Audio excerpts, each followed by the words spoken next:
والصلاة والسلام على أشرف الأنبياء والمرسلين وعلى آله وأصحابه أجمعين. اللهم إنا نسألك علما نافعا ورزقا طيبا وعملا متقبلا. اللهم يا مقلب القلوب ثبت قلوبنا على الدين. اللهم يا مصرف القلوب صرف قلوبنا على طاعتك. اللهم إنا نسألك الجنة وما يقربنا إليها من قول وعمل، ونعوذ بك من النار وما يقربنا إليها من قول وعمل. اللهم ائتك رقابنا ورقاب آبائنا وأمهاتنا من النار. اللهم ائتك رقابنا ورقاب أزواجنا وذرياتنا من النار. اللهم ائتك رقابنا ورقاب ولاة أمورنا وعلمائنا ومعلمنا من النار. ربنا اصرف عنا عذاب جهنم إن عذابها كان غراما. ربنا تقبل منا إنك أنت السميع العليم وتب علينا إنك أنت التواب الرحيم. ربنا آتنا في الدنيا حسنة وفي الآخرة حسنة وقنا عذاب النار. وصلى الله وسلم وبارك على نبينا ومولانا محمد وعلى آله وأصحابه أجمعين والحمد لله رب العالمين. Alhamdulillah, segala puji dan syukur senantiasa kita panjatkan kehadirat Allah Azza wa Jalla. Dalam kesempatan pagi hari ini kita masih diberikan oleh Allah kemudahan untuk kembali membuka mata kita dan melanjutkan perjuangan kita. Setiap dari kita ketika dipanjangkan kembali usianya oleh Allah, ketika kita bisa bangun di pagi hari, maka kita dianjurkan mengucapkan kalimat Alhamdulillah. Kita bersyukur kepada Allah. Maka di antara doa yang dianjurkan Rasulullah adalah kita membaca Alhamdulillah alladzi ahyana ba'da ma amatana wa ilaihi nusyur. Alhamdulillah, segala puji hanya milik Allah. Alladzi ahyana, yang telah menghidupkan kami setelah kematian kecil ini, dan semua dari kita akan dikembalikan kepada Allah Subhanahu wa taala. Maka bangunnya kita di pagi hari ini itu bukan tanpa arti, bukan tanpa makna. Bangunnya kita di pagi hari ini artinya Allah memberikan kesempatan kepada kita untuk kembali mengumpulkan bekal-bekal kita. Artinya Allah memberikan kesempatan kepada kita untuk mentobati dosa-dosa kita. Artinya Allah memberikan kesempatan kepada kita untuk memperbaiki diri kita, meningkatkan kualitas diri kita. Maka semoga Allah jadikan kesempatan ini menjadi kesempatan yang bisa kita manfaatkan dengan semaksimal mungkin, mengumpulkan bekal terbaik yang akan kita bawa ke sisi Allah Subhanahu wa taala. Maka semoga suatu hari kelak kita diwafatkan dalam keadaan kita berjalan di atas jalan keistiqomahan. Semoga suatu hari kelak kita diwafatkan dalam keadaan husnul khatimah, akhir kehidupan yang baik, dan semoga Allah Subhanahu wa taala memasukkan kita semua ke dalam al-jannah, surga Firdaus yang tertinggi di sisi Allah Azza wa Jalla. Kemudian salawat beriring salam semoga senantiasa tercurahkan kepada Nabi uswatun hasanah kita, Nabi Muhammad sallallahu alaihi wasallam. Allahumma salli ala nabiyyina Muhammadin wa ala ali Muhammad kama sallaita ala Ibrahim wa ala ali Ibrahim. Allahumma barik ala nabiyyina Muhammadin wa ala ali Muhammad kama barakta ala Ibrahim wa ala ali Ibrahim innaka Hamidum Majid.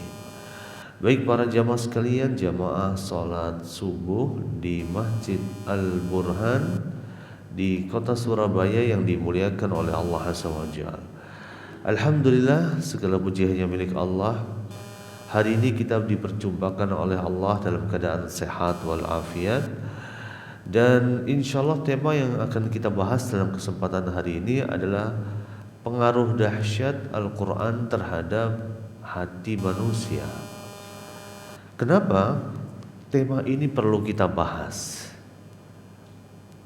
Tema ini perlu kita bahas karena beberapa alasan. Alasan pertama adalah semua dari kita suatu hari kelak akan kembali kepada Allah. Maka orang-orang yang beruntung adalah orang-orang yang disifati oleh Allah dalam Al-Quran, al-yawma la yanfa'u malun wala banun. Di hari di mana tidak bermanfaat anak-anak dan harta kalian, illa man atallaha biqalbin salim, kecuali orang yang datang kepada Allah dengan hati yang selamat. Maka tema ini menjadi penting karena isu tentang hati yang selamat ini merupakan isu yang besar bagi seorang muslim.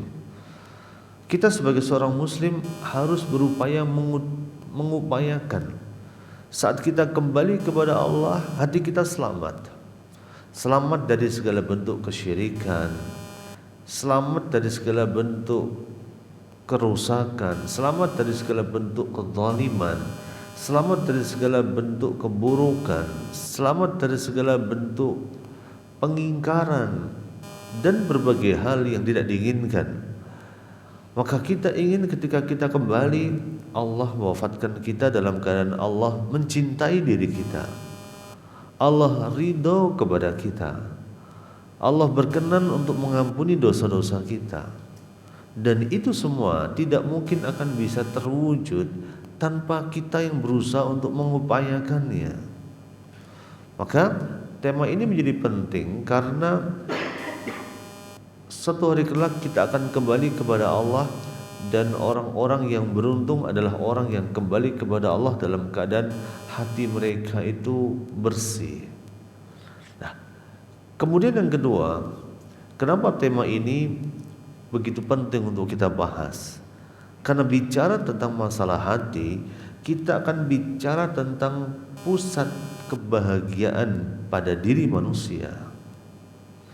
Bicara masalah hati, kita bicara tentang pusat penilaian Allah terhadap seorang manusia. Ya. Maka bicara tentang hati, maka hati adalah pusat penilaian Allah terhadap manusia. Allah tidak pernah melihat harta kita, Allah tidak pernah melihat rupa kita. Innallaha la yanduru ila suwarikum wala ila amwarikum. Allah enggak pernah melihat wajah kalian, tampang kalian. Allah tidak pernah melihat harta kalian.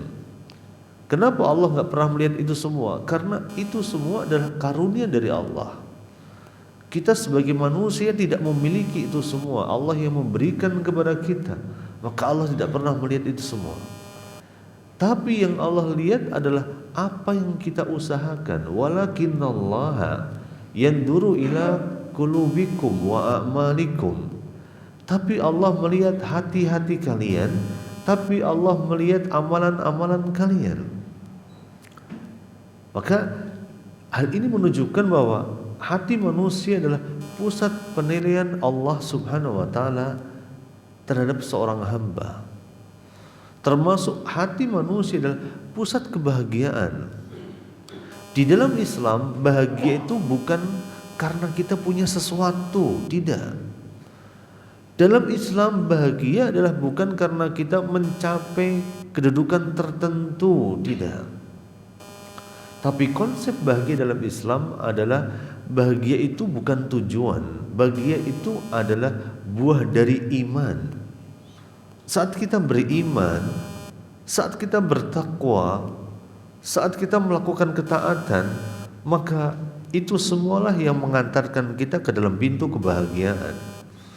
Jadi bahagia itu bukan sesuatu yang dituju bagi seorang muslim. Bahagia itu adalah bonus. Bahagia itu adalah pemberian dari Allah. Dan orang itu gak mungkin bahagia tanpa dia memperhatikan masalah hatinya. Karena Bahagia itu adalah buah dari apa yang terpendam dalam hati. Kemudian selanjutnya, setelah kita memahami tentang pentingnya pembahasan kita hari ini, maka ada sebuah pertanyaan besar ya. Ada pertanyaan besar.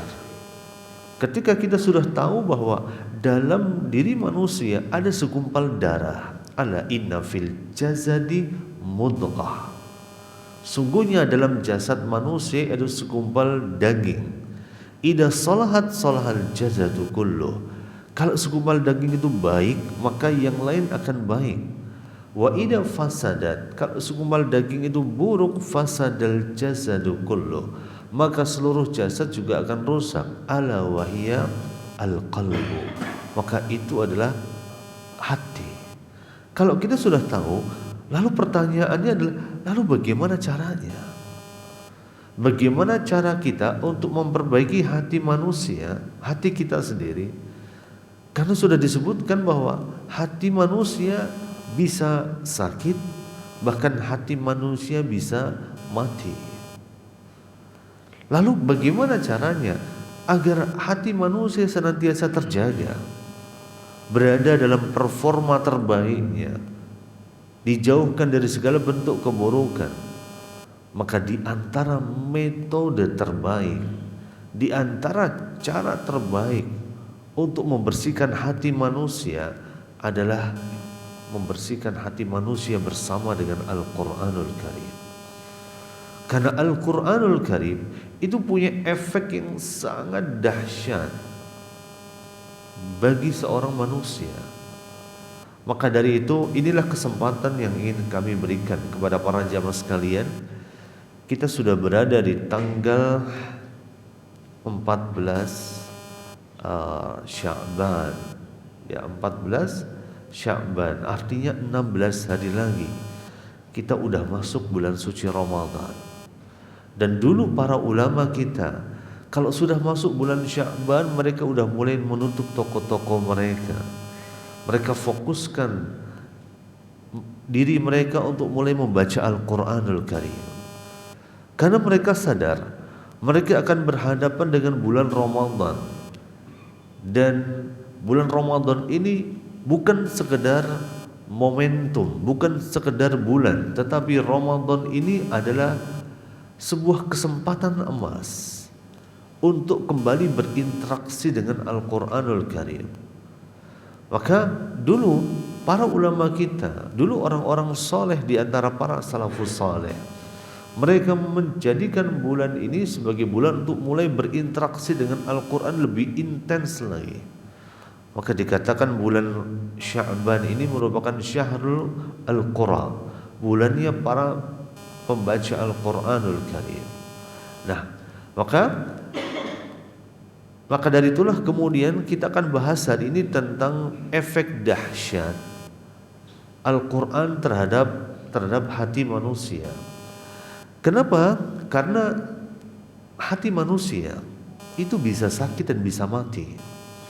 Dan hati manusia ketika terjangkiti penyakit, maka banyak di antara kita yang tidak menyadarinya.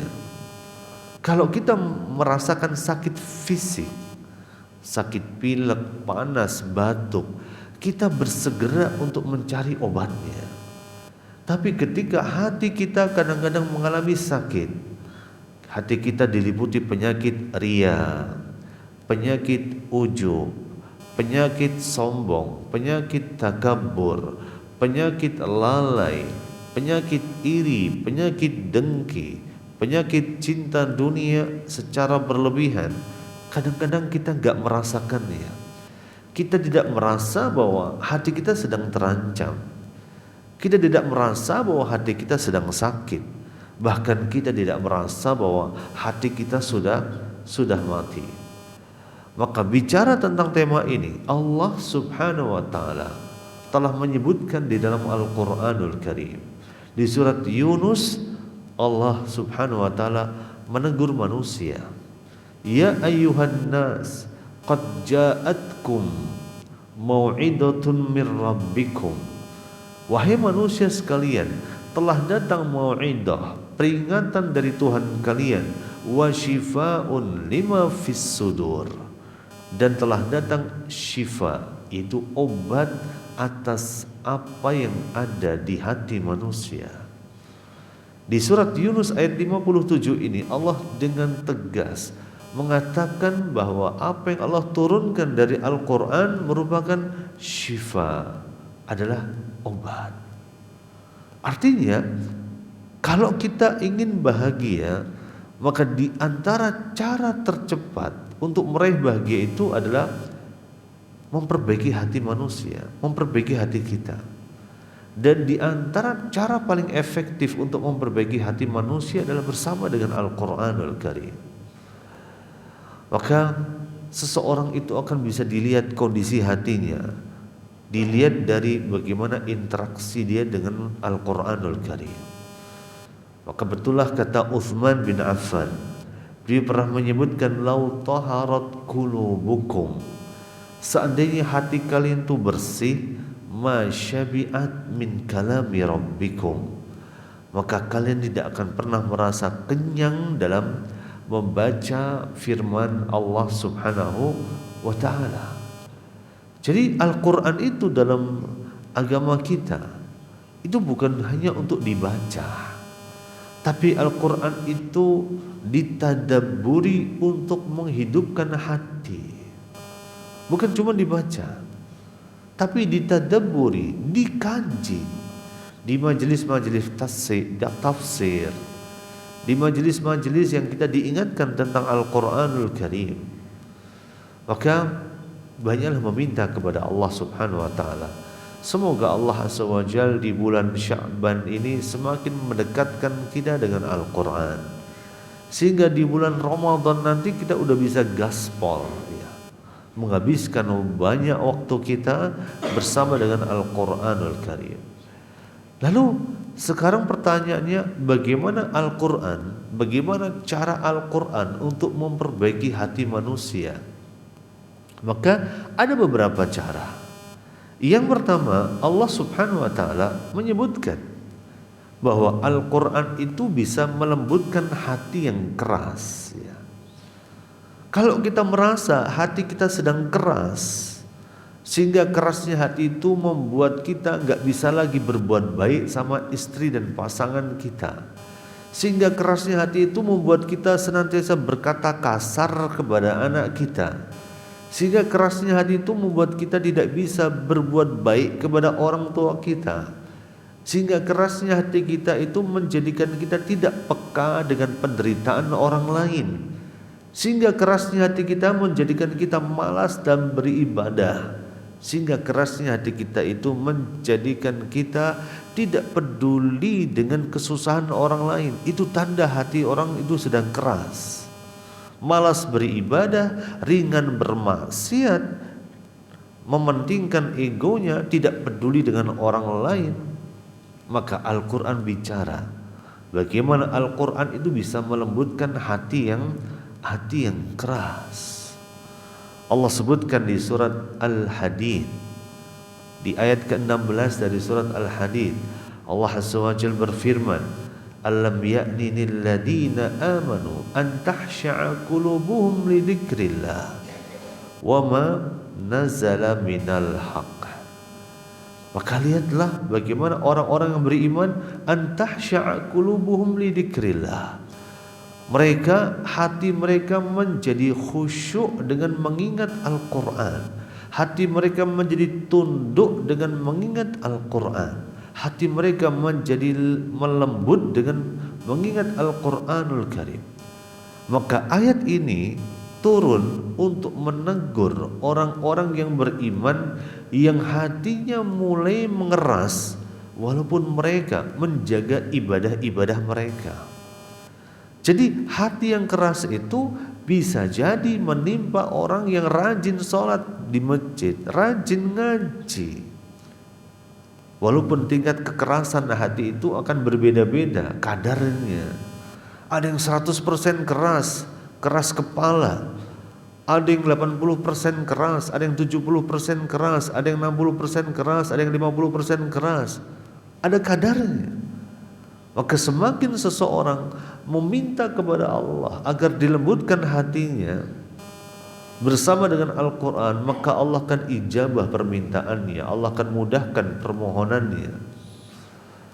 Maka inilah peran Quran yang pertama bagi hati manusia, melembutkan hati kita.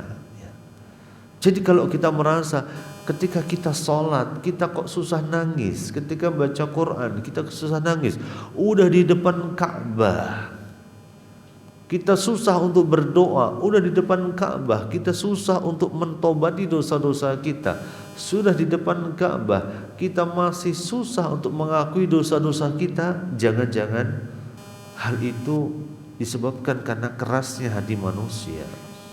Maka ini yang pertama, bagaimana Al-Quran memperbaiki hati manusia. Karena yang pertama, Al-Quran disebutkan oleh Allah bisa melembutkan hati yang keras. Kemudian yang kedua, bagaimana Al-Quran memperbaiki hati manusia. Maka Allah menyebutkan bahwa Al-Quran itu membersihkan niat-niat di dalam hati manusia dan menumbuhkan bibit-bibit keikhlasan di dalam jiwa manusia. Karena di antara penyakit terbesar di dalam hati manusia adalah penyakit dicabutnya keikhlasan. Keikhlasan ini ruh ibadah. Keikhlasan ini adalah penentu amal ibadah kita layak diterima sama Allah atau tidak. Ya. Rubba amalin kabirin tusaghirhu niyah. Amalan gede bisa jadi kecil hanya karena niat. Wa rubba amalin saghirin tukabbiruhu niyah. Amalan yang kecil bisa jadi gede hanya gara-gara niat. Maka niat ini adalah sesuatu yang paling susah untuk bisa kita perbaiki. Maka tidak salah ketika Sufyan Ats-Tsauri dulu menyebutkan bahwa ma'allajtu syai'an asyaddu alayya min niyati. Tidak ada sesuatu yang lebih susah, lebih berat untuk aku perbaiki daripada niatku. Susah. Li'annaha tataqallabu alayya. Kan niat-niat itu berbolak-balik. Niat itu wolak-waliknya cepat banget ya. Maka orang Jawa itu kalau mengatakan orang yang gak punya pendirian dikatakan esok dele sore tempe ya. Padahal hati manusia itu lebih cepat daripada perubahan kedelai jadi tempe. Sekarang bilang iya, nanti bilang enggak. Sekarang bilang oke, nanti bilang jangan. Cepat banget, gak butuh waktu lama, gak butuh dari pagi sampai sore. Beda menit aja itu sudah bisa beda pendapat. Maka memperbaiki niat bukan perkara yang mudah. Maka Allah menyebutkan bagaimana Al-Quran membantu kita untuk membersihkan niat dan menghadirkan keikhlasan dalam jiwa manusia. Maka Allah menyebutkan dalam Al-Quranul Karim di surat Al-An'am, Kul inna salati wa nusuki wa mahyaya wa mamati lillahi rabbil alamin. Katakanlah salatku, inna salati wa nusuki, sesembelihanku, wa mamati wa mahya wa mamati lillahi rabbil alamin. Hidupku matiku hanya untuk Allah subhanahu wa ta'ala. Artinya Allah mengajarkan kita, Al-Quran mengajarkan kita tentang arti keikhlasan. Ikhlas itu adalah ketika kita menjadikan semua perbuatan kita, bahkan menjadikan semua aspek kehidupan kita sebagai sarana untuk menuju Allah subhanahu wa ta'ala. Jadi jangan kasih ruang, jangan kasih celah bagi hati untuk mencari sesuatu di luar Allah subhanahu wa ta'ala. Maka Allah menyebutkan kul inna salati, dan kita tahu salat adalah ibadah yang paling agung. Dan ini adalah amalan yang pertama kali akan dihisab oleh Allah. Wa nusuki, dan nusuk adalah ibadah yang agung juga, menyembelih karena Allah. Wa mahyaya wa mamati, hidupku dan matiku semuanya dari A sampai Z, dari hulu sampai hilir, lillahi rabbil alamin. Maka di sini kita bisa melihat bagaimana Al-Qur'anul Karim membantu kita membersihkan niat dan menghadirkan ikhlas. Dan ini bukan perkara yang mudah. Tidakkah kita ingat tentang 3 orang yang pertama kali akan dihisab dan diazab oleh Allah Azza wa Jalla, dan pertama kali akan ditarik, diseret dan dilemparkan ke dalam siksa api neraka, dan hadisnya sahih dalam riwayat Imam Muslim. Orang yang pertama adalah orang yang membaca Al-Quran. Orang yang kedua adalah orang yang berjihad. Orang yang ketiga adalah orang yang bersedekah, berinfak. Dan 3 orang ini merupakan 3 pilar agama, 3 pilar dakwah. Ya. Orang yang berilmu, orang yang berjihad, dan orang yang berinfak, donatur. Tetapi 3 orang ini di akhirat nanti ditampakkan nikmat yang sudah Allah berikan kepada mereka. Bisa baca Quran, bisa mengajarkan Quran, bisa berjihad. Yang ketiga adalah bisa berinfak, membantu dakwah, membantu masjid. Ya. Lalu ditanya sama Allah tentang nikmat yang sudah Allah berikan kepada mereka. Maka orang yang membaca Quran mengatakan, qara'tul Qur'an fika, aku membaca Quran karena engkau. Yang berjihad, qataltu fika, aku berjihad karena engkau. Yang berinfak lalu mengatakan, aku berinfak karena engkau. Maka Allah mengatakan, kadzabta, engkau berdusta.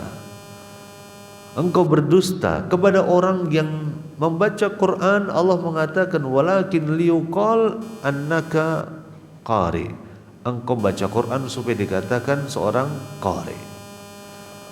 Kemudian orang yang berjihad, Allah mengatakan, walakin liyuqal annaka jari, engkau berjihad supaya dikatakan pemberani. Kepada orang yang kemudian berinfak, maka Allah mengatakan, walakin liyuqal annaka jawad, tapi engkau berinfak supaya dikatakan orang yang dermawan. Faqad qil, dan kalian sudah mendapatkan sanjungan di mata manusia, kedudukan di mata manusia, cinta di mata manusia. Faqad qil.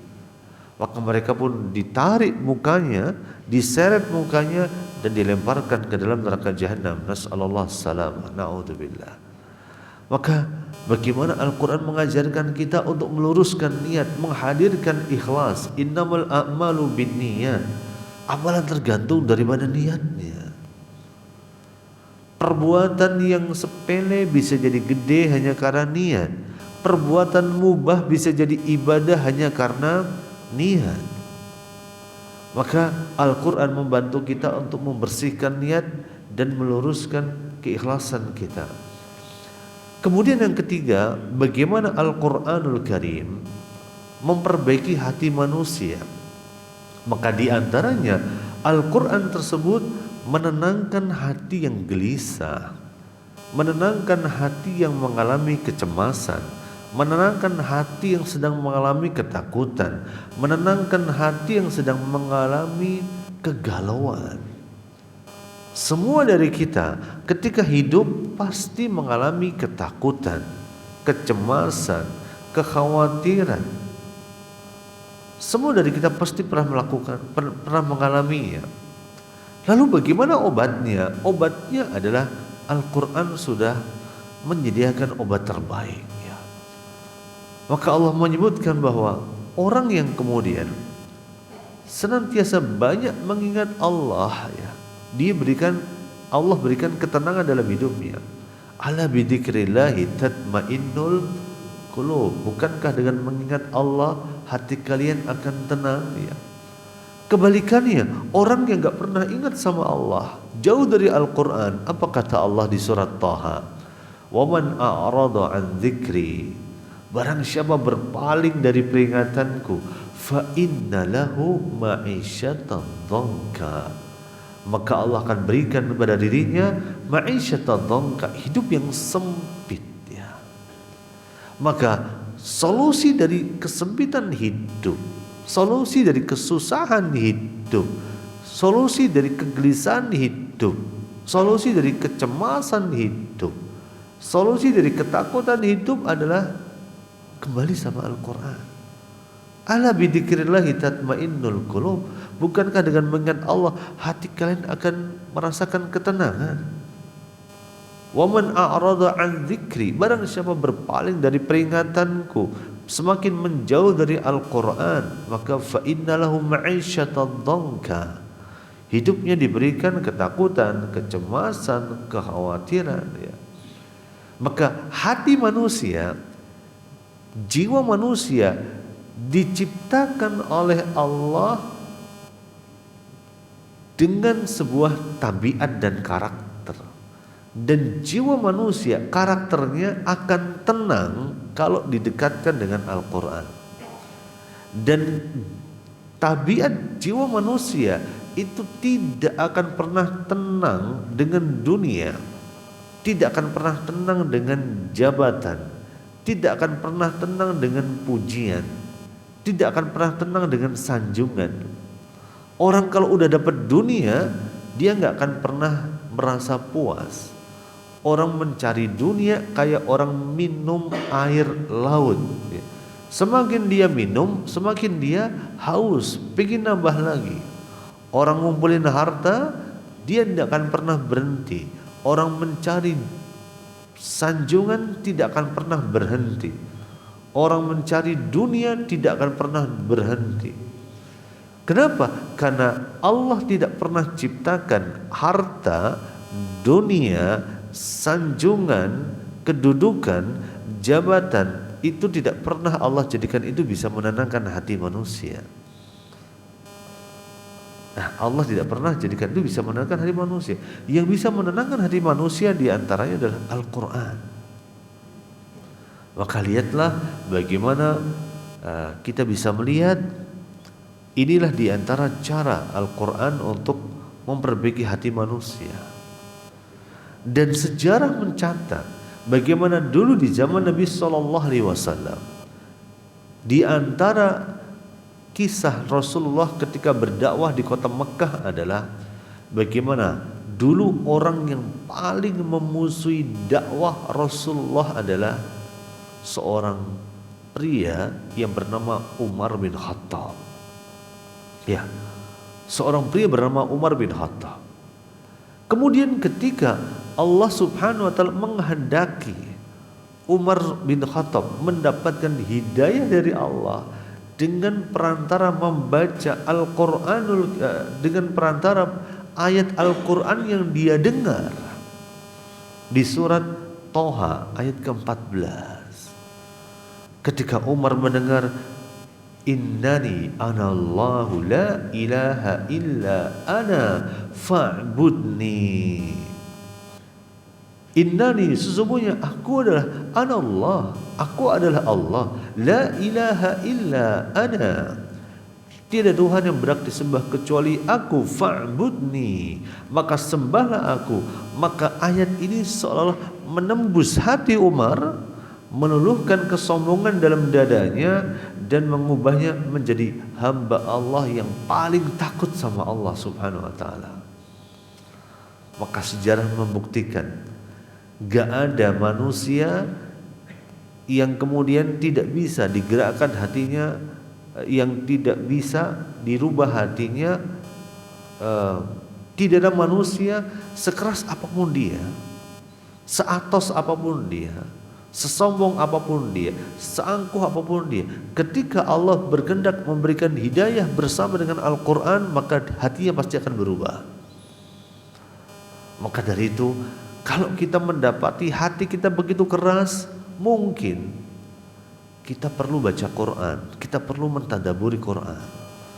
Kalau kita mendapatkan anak kita susah diatur, susah diomongin, maka mungkin anak kita perlu didekatkan dengan Al-Quran, perlu didekatkan dengan majelis-majelis Al-Quran, perlu didekatkan dengan orang-orang yang berinteraksi bersama dengan Al-Quran. Semoga Al-Quran ini bisa melunakkan hatinya, menyembuhkan hatinya, membersihkan hatinya. Maka kisah Umar mengajarkan kita dari hati yang sangat keras menjadi hati yang sangat lembut. Dan ini menunjukkan, sejarah mencatat bagaimana Al-Quran itu punya efek yang sangat dahsyat pada hati manusia. Termasuk juga kemudian kisahnya Abu Bakar As-Siddiq. Bagaimana Abu Bakar As-Siddiq ini adalah sahabat Nabi yang paling sering menangis ketika membaca Al-Quranul Karim, yang menjadikan hati Abu Bakar menjadi manusia dengan hati yang sangat penyayang, mudah tersentuh, dipenuhi dengan rasa takut kepada Allah Subhanahu wa taala. Maka kelembutan hati ini lahir dari kedekatan seseorang, interaksi seseorang bersama dengan Al-Quran, bukan dari watak bawaan, bukan dari watak bawaan. Maka ketika hati manusia keras disiram dengan cahaya Al-Quran, maka dengan izin Allah dia akan menjadi hati yang lembut. Watak bawaan, orang ketika punya watak bawaan lembut, tapi ketika dia berada di lingkungan yang buruk, maka kelembutan itu bisa hilang.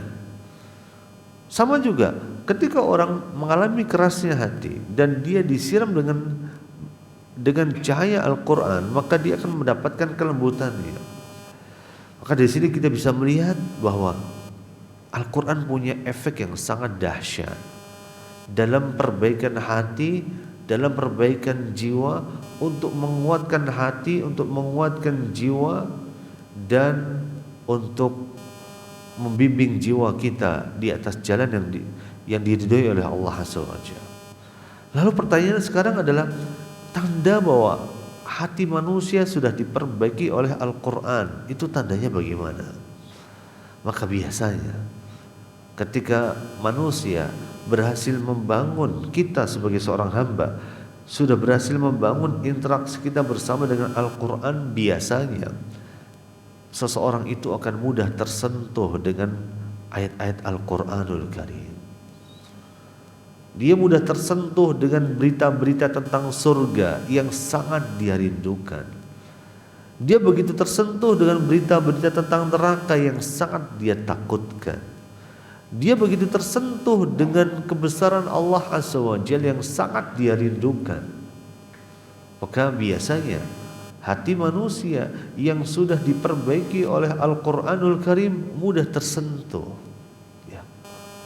Sehingga muncul perasaan empati, mudah berempati dengan penderitaan orang lain, ya. Mudah memahami perasaan orang lain, tidak egois, ya. Maka fenomena hari ini banyak orang terkena penyakit NPD, Narcissistic Personality Disorder. Bisa jadi disebabkan karena jauhnya hati manusia dari Al-Quranul Karim. Nah, ini yang pertama.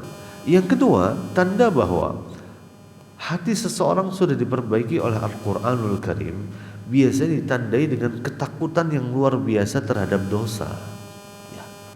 Ketakutan terhadap dosa. Kalau kita itu melakukan dosa rasanya kayak biasa-biasa aja, ini hati-hati, ini udah jadi alarm, ya. Bahkan digambarkan antara orang yang beriman dengan orang kafir, cara mereka memperlakukan dosa itu berbeda. Orang kafir memperlakukan dosa, melihat dosa kayak orang lihat lalat yang hinggap di hidungnya. Apa yang dilakukan? Digusah begini aja. Tapi orang yang beriman lihat dosa itu kayak orang yang lagi berdiri di bawah sebuah gunung yang udah mau rontok. Takutnya luar biasa. Maka dari itulah kemudian ketika seseorang hati sudah diperbaiki oleh Al-Quranul Karim, maka dia akan ditanamkan oleh Allah ketakutan yang luar biasa terhadap dosa.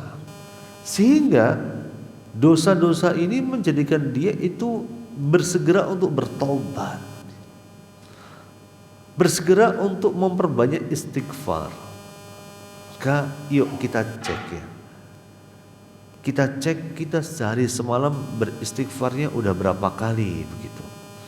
Rasulullah saja gambarannya, Rasulullah yang sudah dijamin masuk surga, dijamin diangkat derajatnya, dijamin diampuni dosa-dosanya. Apa kata Rasulullah? Ya ayuhan nas, tubu ilallah wastaghfiruhu fa inni atubu ilallah wastaghfiruhu fi kulli yaumin mi'ata marrah. Wahai manusia sekalian, bertobatlah, beristighfarlah, karena aku bertobat beristighfar tiap hari itu 100 kali.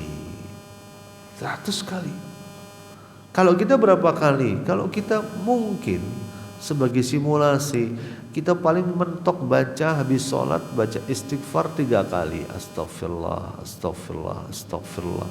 Allahumma antas salam wa minkas salam sampai akhirnya. Subuh baca itu 3 kali, duhur 3 kali, asar 3, maghrib 3, isya 3. 3 kali 5, 15.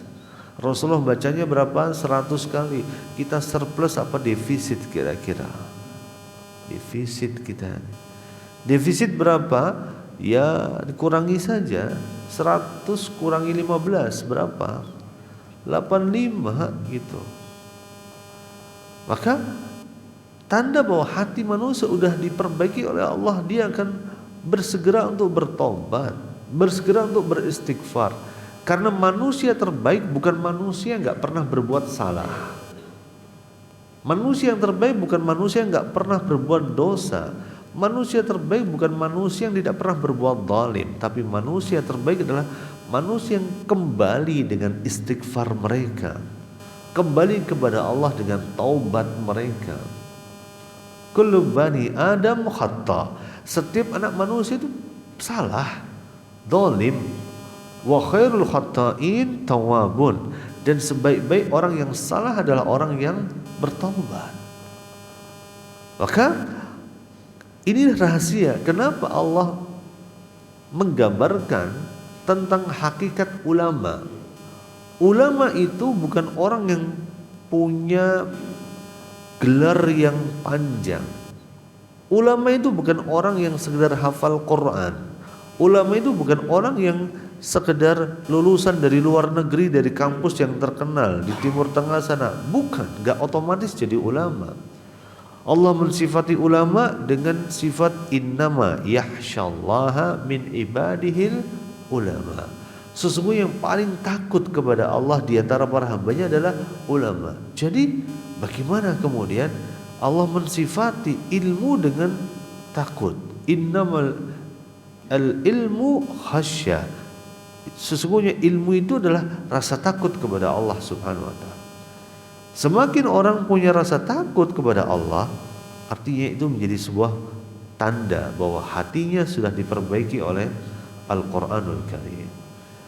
Dan di antara tanda juga hati seseorang sudah diperbaiki oleh Allah Subhanahu wa taala lewat perantara Al-Qur'anul Karim adalah dia diberikan keringanan dalam beribadah. Beribadah diberikan keringanan, dalam beristiqomah diberikan keringanan.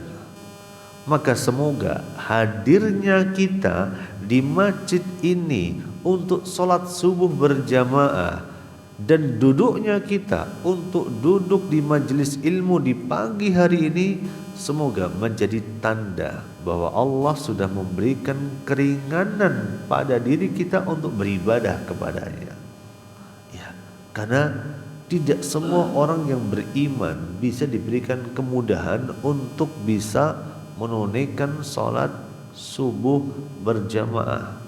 Hari ini bersyukurlah Allah masih berikan taufik, Allah masih berikan kemudahan, Allah masih berikan keringanan bagi diri kita. Mintalah taufik kepada Allah. Semoga Allah istiqomahkan langkah kita.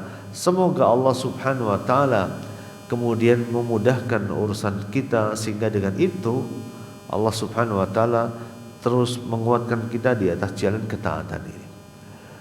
Kemudian yang terakhir, gimana kira-kira cara praktis memperbaiki hati dengan Al-Quran? Maka ada beberapa poin penting, kami sebutkan beberapa saja. Yang pertama tentunya adalah kita membaca Quran dengan niat menyembuhkan hati kita. Ingat, harus diniatin. Innamal a'malu binniyat. Sama-sama minum air zam-zam, ya. Yang satu minum air zam-zam dengan berdoa meminta kepada Allah, yang satu minum air zam-zam kayak minum air putih biasa. Beda enggak efeknya? Beda. Rasul menyebutkan ma'u zam-zam lima syuribalah. Air zam-zam ini sesuai dengan niat orang yang meminumnya. Orang sakit kepala minum air zam-zam, insya Allah hilang sakit kepalanya. Orang lapar minum air zam-zam, insya Allah Allah akan kenyangkan dirinya. Tapi kalau kita cuman minum saja, maka nggak ada efeknya.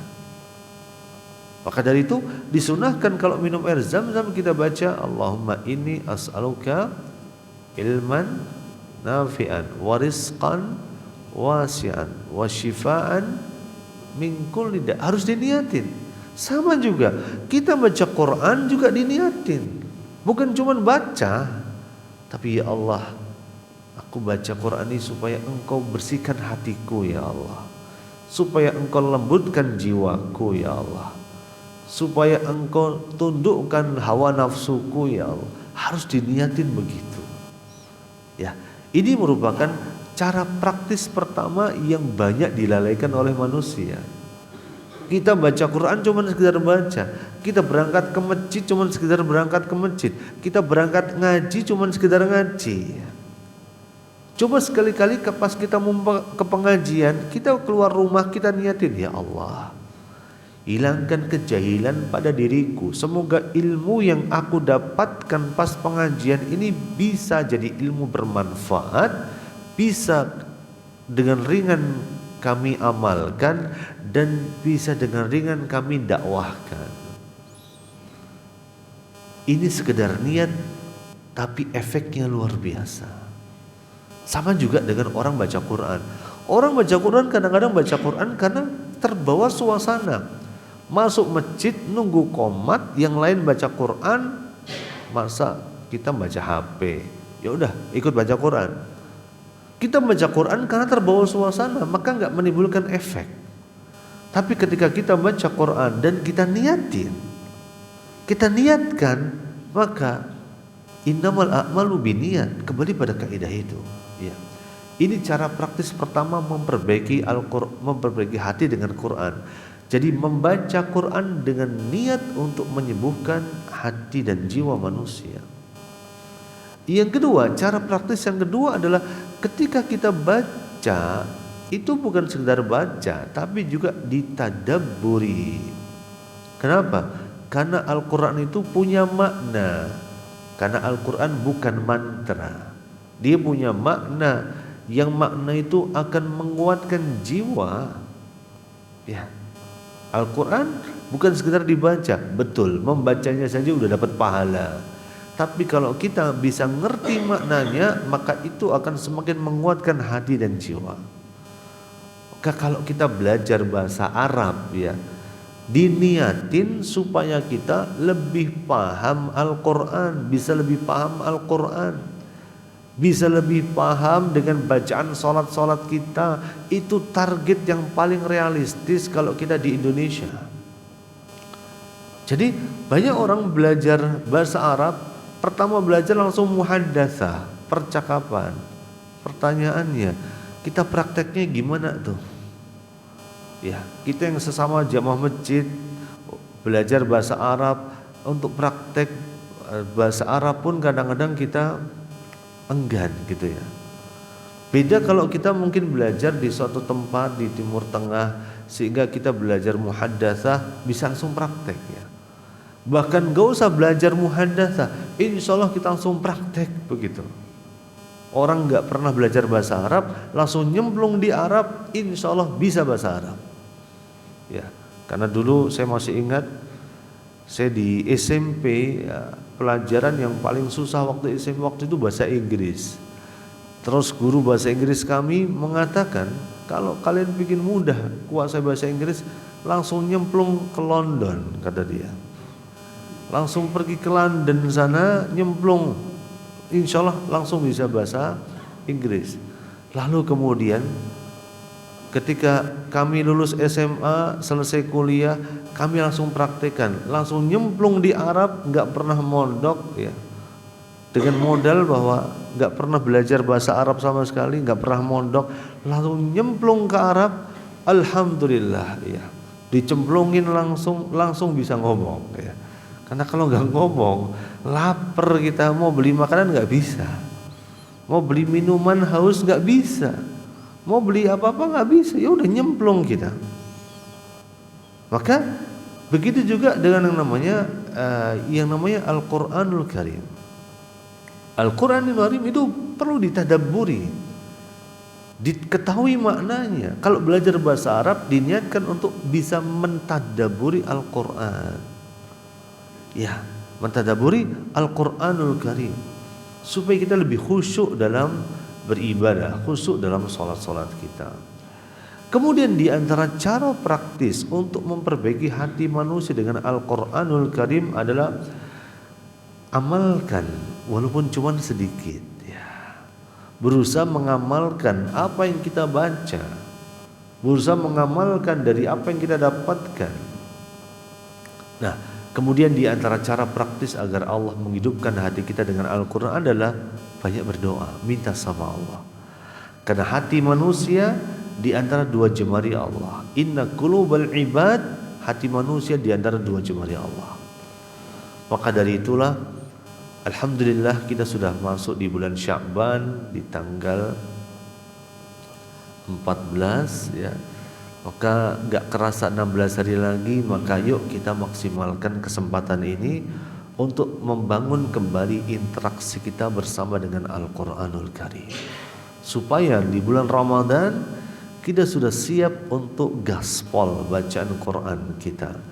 Maka hanya kepada Allah kita memohon taufik, hanya kepada Allah kita memohon hidayah. Wassallallahu wasallim wa barik ala nabiyina wa maulana Muhammadin wa ala alihi wa ashabihi ajma'in walhamdulillahi rabbil alamin. Baik, ada pertanyaan dari jamaah sekalian? Silahkan. Monggo silahkan. Masya Allah.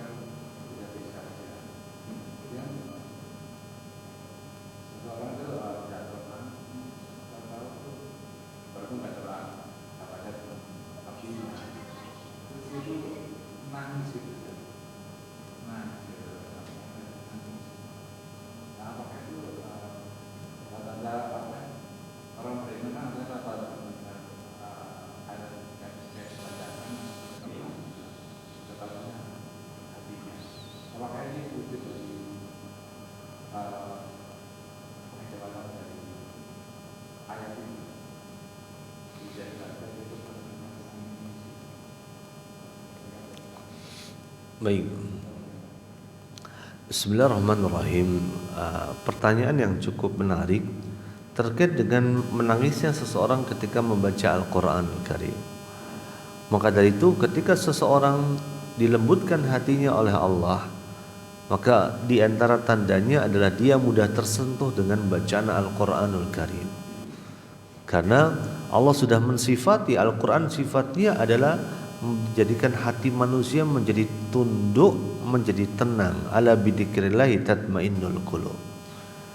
Namun masalahnya adalah tidak semua orang menangis itu memiliki secara yakin dan pasti menunjukkan bahwa dia memiliki hati yang sudah dilembutkan oleh Allah. Karena kita nggak pernah tahu, innamal a'malu binniyat. Bisa jadi orang kemudian melakukan sesuatu karena apa? Karena dia menangis bukan karena dia mengingat bacaan Quran tadi, karena mungkin orang nangis karena ingat utangnya mungkin ya. Ya Allah, jatuh tempo hari ini ya Allah, nangis begitu. Bisa jadi ya. Maka tidak mesti satu fenomena maka melazimkan hakikat yang sama ya. Maka yuk kita sama-sama kita introspeksi. Ketika tadi saya nangis baca Quran, ini kenapa ya? Apa karena saya ingat utang saya? Atau saya lagi sakit kepala lalu saya nangis begitu? Ataukah karena betul-betul karena hati saya sudah dilembutkan oleh Allah ketika mendengar ayat ini, kok rasanya bergetar begitu, rasanya takut sama Allah? Atau ketika mendengar berita tentang surga rasanya kok bahagia, dan saking bahagia sampai nangis? Mungkin nggak orang bahagia sampai nangis kira-kira? Mungkin nggak kira-kira? Mungkin ya. Iya, orang bahagia nangis, orang sedih nangis, orang ketawa nangis juga, bisa juga kan ya. Ada orang ketawa sampai nangis, loh kok nangis kenapa? Iya karena saking kencangnya ketawanya. Jadi satu fenomena itu tidak melazimkan makna yang sama. Kalau itu terjadi pada diri kita, yuk kita introspeksi. Aku nangisnya kenapa gitu deh? Karena senut-senut sakit gigi, sakit kepala, atau ingat utang, atau apa begitu, atau betul-betul kita sudah dilembutkan oleh Allah. Jadi kalau itu terjadi pada diri kita, yuk sama-sama kita berintrospeksi dengan jujur ya. Maka semoga Allah melembutkan hati kita semua. Barakallahu fikum. Ada lagi? Silakan. Untuk baca Quran itu ada waktu tertentu. Kalau misalkan habis sholat tahajud atau gimana, waktu tertentu ada ketentuan? Terima kasih. Baik. Untuk membaca Al-Quranul Karim tidak ada batasan waktu ya, selama tidak dilakukan pada tempat-tempat yang terlarang. Jadi nggak bisa orang di pagi-pagi begini sambil nunggu di WC gitu ya, lalu dia sambil baca Quran ya. Karena terus terang dulu saya punya, waktu saya SMP saya punya kepala sekolah, setelnya itu gaya-gaya kayak Bung Karno banget pokoknya ya. Dia saking semangatnya dia punya perpustakaan di WC. Kebayang nggak? Di WC itu dikasih rak buku sambil nunggu kan. Kalau orang-orang biasa kan di kamar mandi itu sambil nunggu kan ngerokok ya. Kalau kita masuk toilet umum di SPBU dan sebagai rest area masuk kan langsung breng, pagi-pagi itu rokoknya luar biasa. Ini enggak, dia subhanallah ngajarin kita dulu sambil nunggu ya. Itu baca. Bolehkah kita baca Quran di situ? Kalau baca buku ya bolehlah. Kalau cuma buku nggak ada ayat-ayat Quran silahkan. Tapi dalam Islam kita itu nggak boleh berlama-lama di kamar mandi. Maka termasuk juga sambil nunggu lalu kita murojaah Quran ya nggak bisa. Maka baca Quran kita bisa lakukan kapan saja kecuali pada keadaan-keadaan tertentu ya. Maka kita bisa memperbanyak baca Quran dalam kondisi tertentu. Misalnya kita lagi takut, cemas, khawatir, silakan baca Quran. Atau kita punya waktu khusus untuk baca Quran dan ini wajib untuk kita sediakan. Contoh, kita sibuk orangnya, kita nggak ada waktu baca Quran, maka paling nggak minimal habis subuh ya, sholat subuh berjamaah di masjid, lalu kita pulang ke rumah. Sampai rumah jangan buka HP dulu. Ya, kita punya tempat khusus, misalnya di kursi ini, di sofa ini, punya waktu khusus habis subuh, terus punya mushaf khusus ya. Jadi nggak ganti-ganti Quran. Pakai itu aja kita baca Quran di waktu yang sudah kita targetkan minimal ya. Bisa bangun tidur, bisa habis subuh, bisa sebelum tidur. Itu dua waktu yang paling ringan ya. Kalau kita selama ini alasannya sibuk ya, masa sih mau tidur kita nggak sempat baca Quran, lah balasin WA aja kita bisa ya. Masa sih habis subuh kita nggak sempat baca Quran, lah kita belum ada kegiatan. Nah itu harus ditargetkan Syukur-syukur habis sholat bisa baca Quran untuk melembutkan hati kita. Kalau nggak sempat, minimal kita udah punya slot alokasi tiap harinya, ya. Punya target. Sekali duduk 2 lembar, sekali duduk 3 lembar, sekali duduk 4 lembar. Itu harus ada. Dan ini insya Allah jadi amalan yang paling dicinta sama Allah. Karena Rasulullah menyebutkan ahabbul a'mal ilallah adwamuha wa in qalla. Amalan yang paling dicinta oleh Allah adalah yang paling konsisten walaupun cuman sedikit. Jadi nggak ada waktu khusus. Yang pasti kita butuh Quran kapan, maka kita berinteraksi dengan Quran. Tapi setidaknya kita harus paksa diri kita punya waktu khusus, ya. Dan waktu yang pengalaman kami paling mudah adalah sebelum tidur sama habis sholat subuh, ya. Habis sholat subuh sambil nunggu suruk bisa baca Quran. Habis subuh kalau ternyata kita ada kegiatan, ya udah pulang ke rumah sebelum beraktivitas kita mulai baca Al-Qur'anul Karim. Wallahu taala alam. Monggo ada lagi.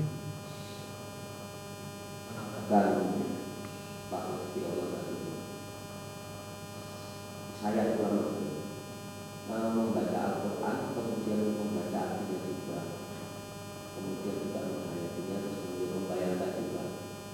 Tapi ketika digunakan untuk sholat, misalnya sholat subuh atau masjid jadi imam, misalnya di ayat terakhir surat Al-Anfal itu dari laitani dulu itu, sebelum membaca itu bisa nangis gitu.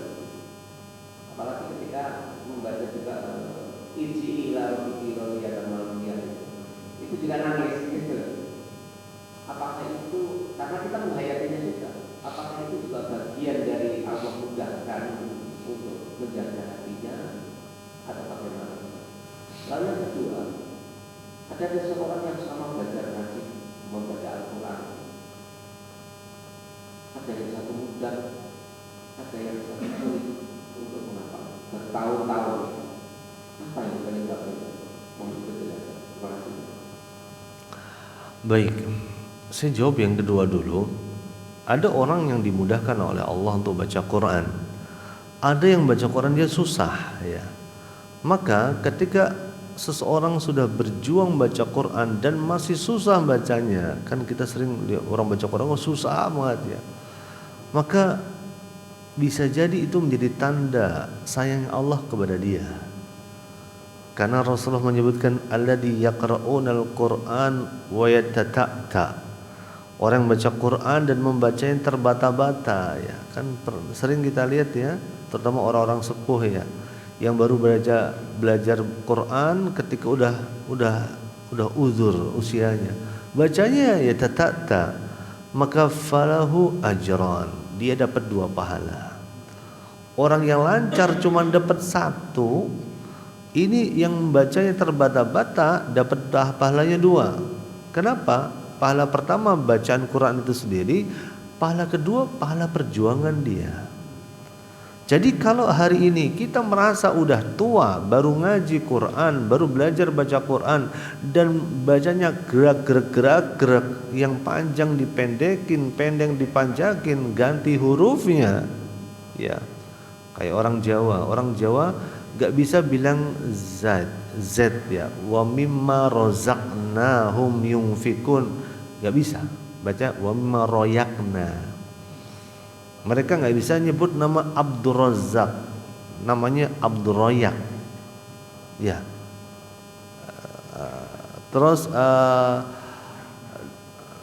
alamin, alhamdulillahi rabbil alamin, gak bisa wa rabbil alamin, ya. Nggak usah malu, ya, karena memang belajarnya memang udah tua, ya udah nggak usah malu, tetap baca, tetap berjuang, pahalanya 2, insya Allah. Itu artinya tanda Allah sayang sama kita. Jadi jangan pernah berhenti, ya. Aku malu sama yang masih muda, bacanya apik, suaraku elek misalnya, jangan pernah berhenti. Nah, ini pertanyaan kedua. Pertanyaan yang pertama adalah ketika kita kemudian memahami arti dari Al-Quran ngerti isinya, itulah yang membuat kita lebih mudah untuk memahami dan menghayati bacaan-bacaan kita, sehingga kita lebih khusyuk ya. Karena di antara cara untuk bisa lebih khusyuk dalam sholat kita, kita ngerti bacaan sholat kita. Karena bacaan sholat itu bukan mantra, tapi ada doa dan penuh makna. Maka kalau kita merasa lagi baca ayat tertentu dan kita ingat betul dahsyatnya akan ketakutan pada kejadian tertentu atau kebahagiaan saat mendengar berita tertentu, maka saat kita dimudahkan meneteskan air mata kita, itu merupakan semoga menjadi tanda bahwa Allah sudah melembutkan hati kita ya. Tetapi saya tegaskan, fenomena yang sama bukan berarti menunjukkan akan hakikat yang sama juga. Karena ada orang-orang yang bisa jadi dia meneteskan air mata untuk bermain drama, untuk membuat sebuah citra di mata manusia. Dan itu harus kita kembalikan pada diri kita. Saya gitu ngapain kira-kira? Innamal a'malu binniyat. Amalan tergantung daripada niat ya. Wallahu taala alam. Semoga Allah mudahkan. Masih ada? Monggo Pak D. Ya.